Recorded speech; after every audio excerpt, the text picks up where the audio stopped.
জান নিয়ে পালিয়ে যাওয়ার পরে আমরা এই বাংলাদেশ নিয়ে যে স্বপ্নগুলো দেখেছিলাম সেগুলো আমরা বাস্তবায়ন করতে চাই, তাহলে আমাদের এই রাজনৈতিক দলগুলোকে ঐক্যবদ্ধভাবে কাজ করতে হবে।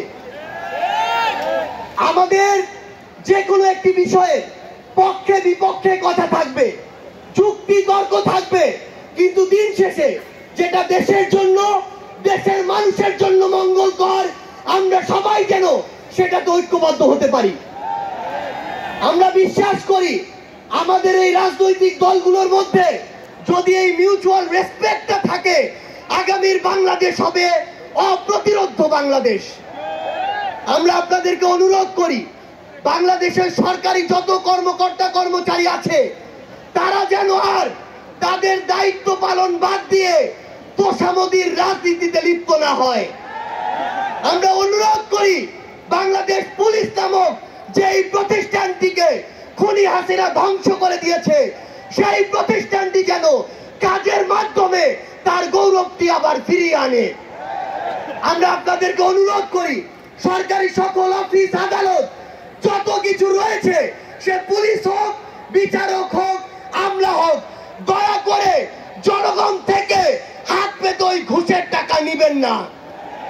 দয়া করে জনগণের জন্য, জনগণের সাথে সামান্য স্বার্থের জন্য এই অন্যায়গুলো করবেন না। আমরা আপনাদের সামনে অনুরোধ করতে চাই, এই রাষ্ট্রীয় প্রতিষ্ঠানগুলোকে খুনি হাসিনা নিজ হাতে ধ্বংস করে দিয়ে গিয়েছে। সকল রাজনৈতিক দলকে ঐক্যবদ্ধভাবে এই প্রতিষ্ঠানগুলোর সংস্কার করতে হবে। এই প্রতিষ্ঠানগুলোতে যেন সেই মানুষটি বসে যেই মানুষটি দেশ এবং মানুষের জন্য ভালো, সেই মানুষটি নয় যেই মানুষটি আমার মাইম্যান। আমাদের একটি জিনিস লক্ষ্য রাখতে হবে, আমার সামনে আমার আহত যোদ্ধারা, আমার সামনে 16 বছর ধরে বিভিন্ন রাজনৈতিক দলের কিংবা নির্দলীয় যারা ফাইট করেছেন তারা বসে আছেন। আমার সামনে আমার শহীদ পরিবার রয়েছে। এই প্রত্যেকটি গুম, খুন, বিচার বহির্ভূত হত্যা, এগুলোর বিচার যেন আমরা ঐক্যবদ্ধভাবে করি। এই খুনি হাসিনার বিচার যেন আমরা ঐক্যবদ্ধভাবে করি। একটা জিনিস মনে রাখতে হবে, নিজেদের সামান্য স্বার্থের জন্য যেন কোনো অপরাধী ছাড় না পেয়ে যায়। কোন অপরাধীর জন্য সুপারিশ নিয়ে আমরা যেন থানায় না যাই। কোন অপরাধীর জন্য সুপারিশ নিয়ে আমরা যেন কোনো বিচারকের কাছে না যাই।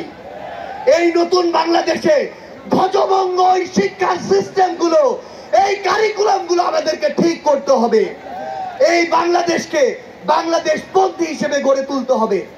আমরা আপনাদের কাছে অনুরোধ করি, আগামীর যে বাংলাদেশ আমরা স্বপ্ন দেখি, সকল রাজনৈতিক দল যদি ছোট ছোট স্বার্থগুলোকে এক পাশে রেখে ঐক্যবদ্ধভাবে কাজ করি, তাহলে সেগুলো আমরা বাস্তবায়ন করতে পারবো।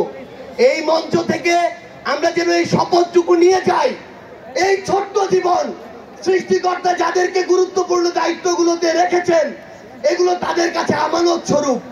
আমরা যেন এই ছোট্ট জীবনে এত বড় দায়িত্বের আমানতগুলো দয়া করে খেয়ানত না করি।